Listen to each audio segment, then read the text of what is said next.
Hello,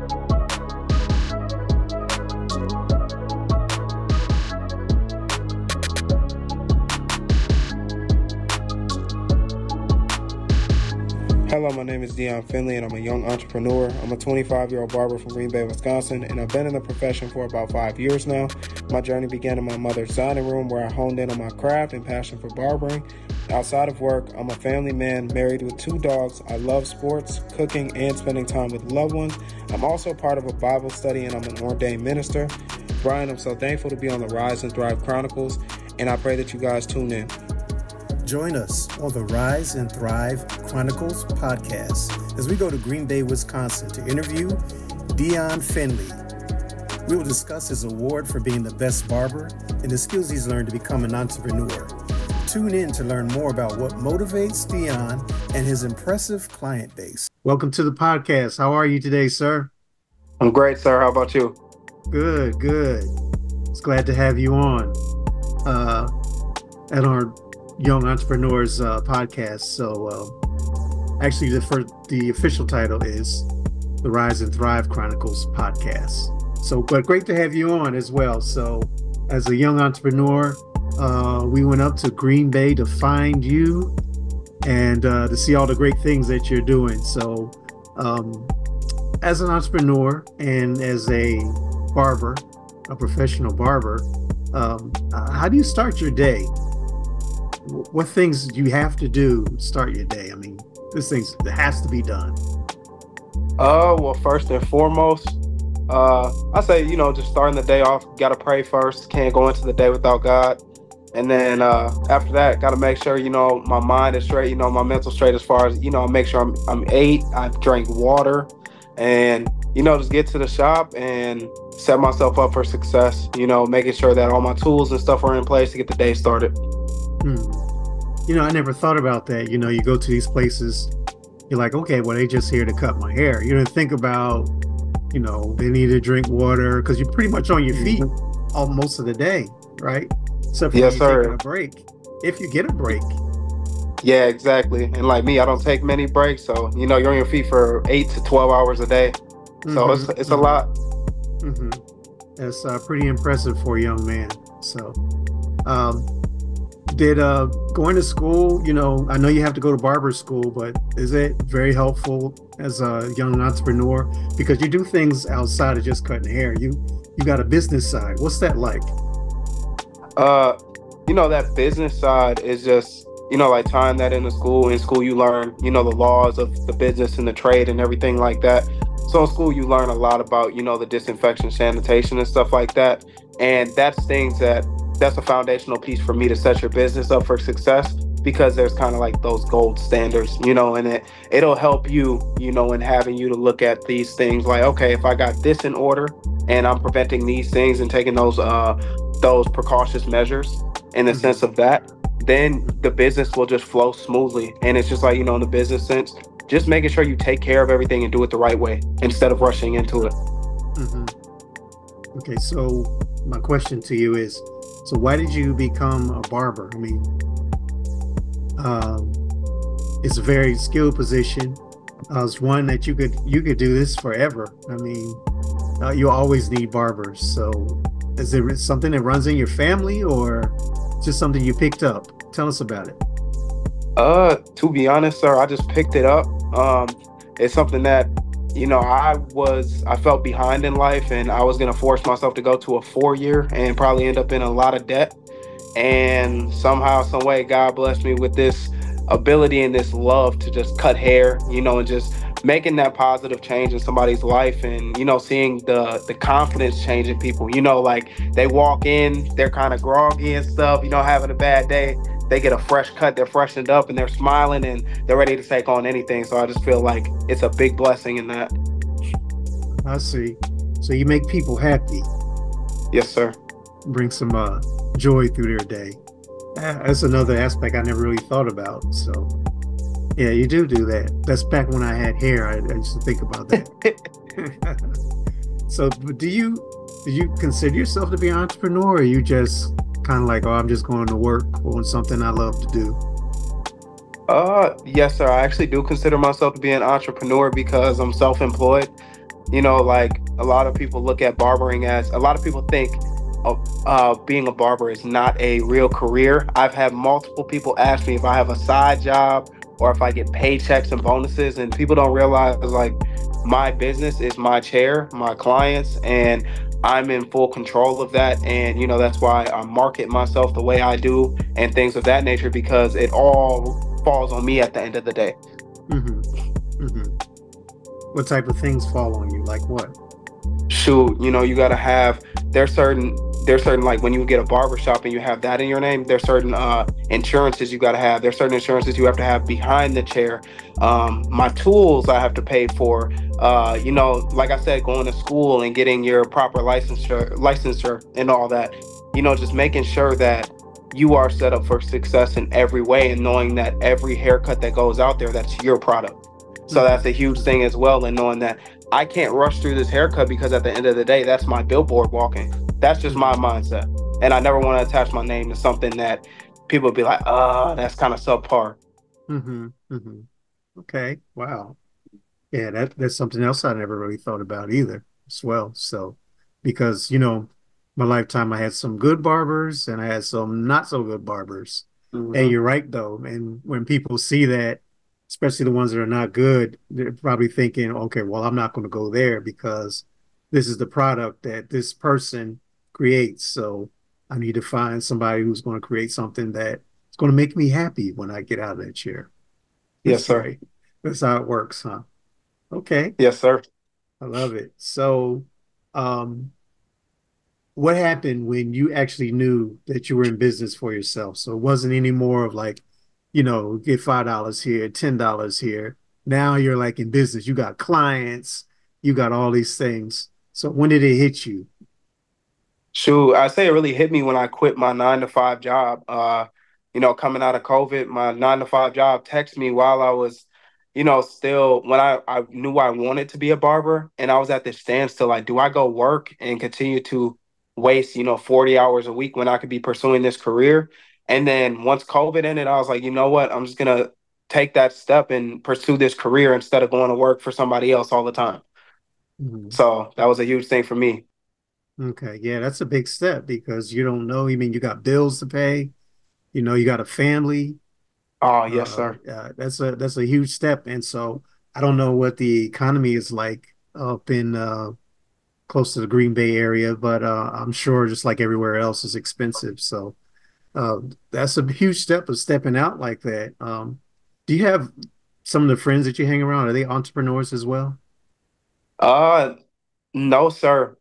To be Okay. honest, like, I mean, there was a lot of people I was hanging out with, but like being honest, like once I gave my life to God and stuff and got saved, that's where a lot of things started changing. And even my mindset shifted from being like in that day to day, Hmm. like paycheck to paycheck mindset, like how could I say, an employee mindset, to Hmm. this is my business. So I can't be in the barbershop for 2 hours and expect myself to grow, expect myself to get better at cutting hair and my clientele to grow.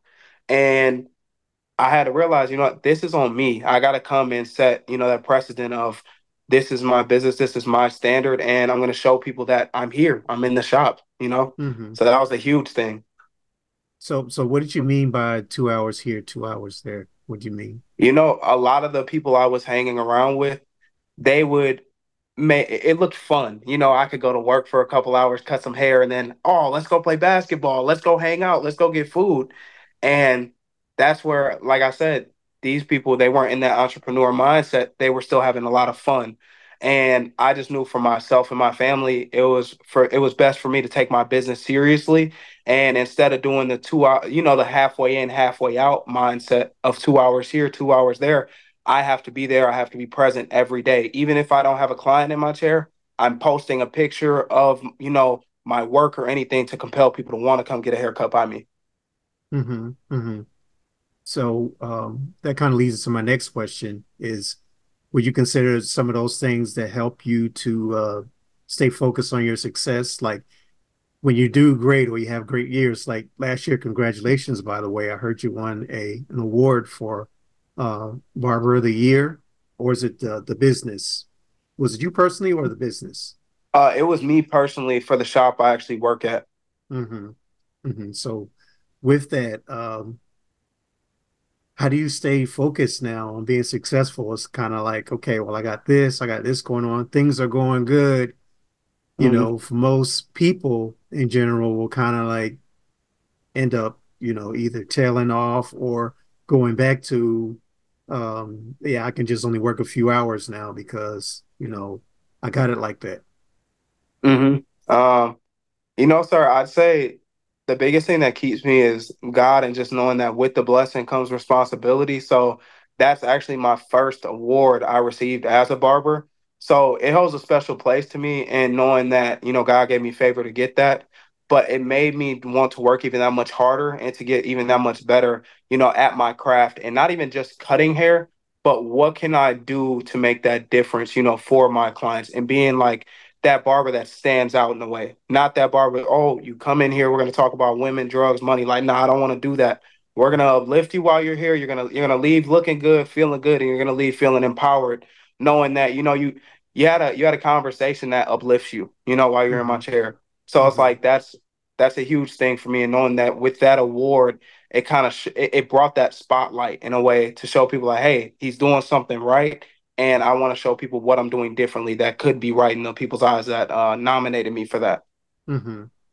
Well, that's fantastic that somebody actually saw that and took the time to put you in for it. So with that, and we know the amount of hours and all the time it takes to do these things. What is your key to balancing the work and the life? I mean, you have a family, but you also have a successful business in barbering as an entrepreneur. How do you balance everything? Um, I'd say just first and foremost, you got to keep God first because He's gonna keep you. When those waves are going and your eyes are focused on Him, and like with my wife and I, we're equally yoked in that sense where both of our mindsets were on God, we're on a godly foundation. So that's huge. And then understanding that when we're out of work, we're meant to be each other's peace. We're not meant to be warring with each other. And that's one thing I love is I have a supportive wife, and knowing that I work a lot of hours. My wife has a career where she has to work a lot of hours, and for the both of us, it's just coming home and realizing we're propelling each other to be great, and then also being great, for as a husband and a wife for each other. Hmm. And that's an awesome testimony for young people. As I'm sure you're not at your 30s yet, so I hope you keep that mindset and just take it day by day. It's kind of like So it's kind of like your birthday or your age. You turn around, next thing you know, you're 30, and next thing you know, you're 45, and you just didn't really think about it. You just kind of took, each day, one day at a time. And believe me, before you know it, time just keeps moving and going along. So you got to definitely have the right mind frame about doing the things that help you to be successful in life as in as an entrepreneur as well. I So appreciate what that, sir. advice do you have to young people who are thinking about starting a business? The advice I have is just do it. You got to just take that step and understand that your biggest supporters aren't going to be the people that are closest to you. So sometimes you got to take that step and realize, like, hey, I'm moving for my future. I'm not looking at the present. I'm looking at what's the long term goal. So that's a huge thing. Is that step. Well, what I have found is that sometimes you're around, like you mentioned earlier, you're around a lot of people, even though you have these desires and these dreams, but you're around people who don't. And therefore, it's a challenge to becoming. How do you step out from that to become an entrepreneur and doing the things that you want to do, but you're kind of attached to your squad? The thing for me is when I was younger, sometimes I could fall into the peer pressure of being a follower. But once I got to like my senior year, I became more of a leader. So when that leader mindset kind of kicked in, and even and it rolled into the business to the sense of if I see somebody doing something that's gonna, and I see them going through detrimental losses or they're just not growing at all, I'm not gonna follow that. So I look at, there's certain barbers I will watch, and I see they have multi-million dollar shops. They're invested in real estate and stuff like that. So those are the things that motivate me. I always look for people that are doing better than me. Always. So that's one of the things that keeps me motivated and keeps me in the mindset of you just got to get 1% better every day. You're not Hmm. perfect. Hmm. So, do you listen to certain motivational speakers or speeches? Do you have one that you particularly like? I don't. I wouldn't say motivational speakers. There's actually a barber that I learned how to cut from in Florida. His name's S. Crap Lens. He's actually a pastor, and for me, he motivates me in the sense of he's a godly man in the same industry as me, and in this industry, it's looked at as something that could be perceived as very worldly. And like I said, you got a lot of the music with cuss words going on in the shop, a lot of the drug talk, money talk, women talk, and to see somebody like him step out, and he even stopped posting haircuts this year due to posting more word and Hmm. posting more of his preaching. And that's like a huge thing for me. And knowing that I'm an ordained minister, and like I got to be that standard for God first, and then the rest will follow. I just got to be myself and be who I Hmm. am. So Hmm. that's one thing that he motivates me to do. Hmm.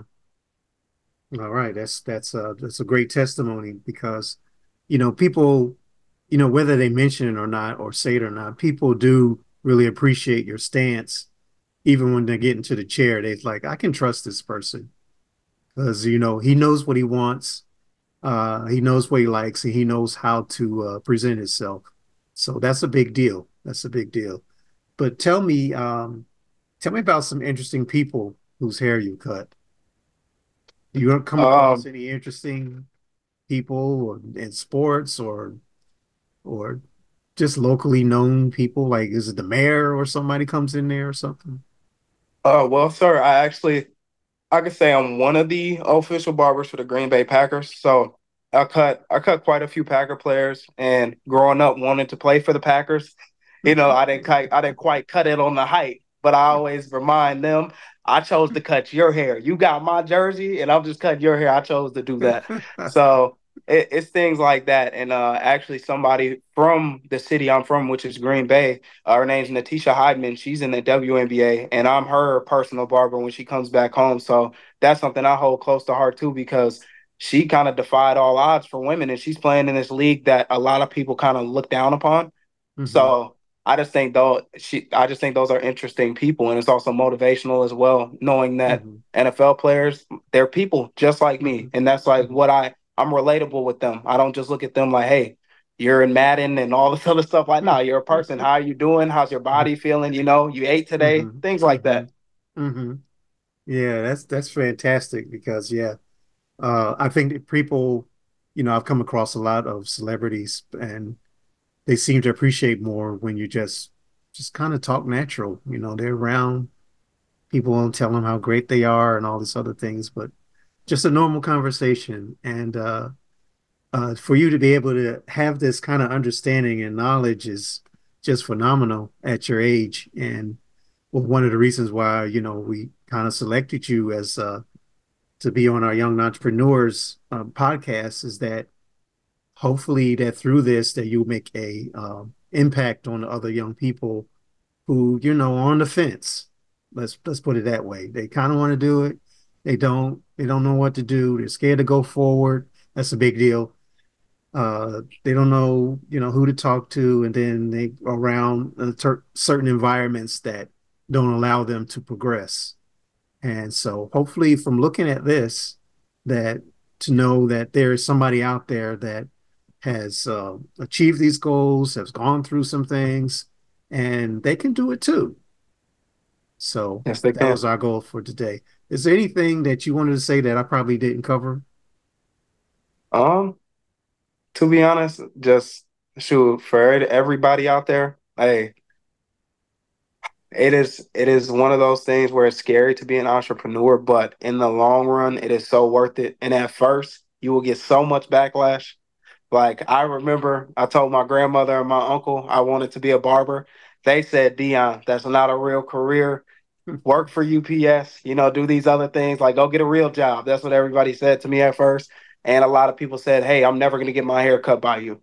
So, it's just like the funny things like that I can look back on. And it's like, man, just seeing how God worked this thing out. But it's just like one of those things where you just got to take the step.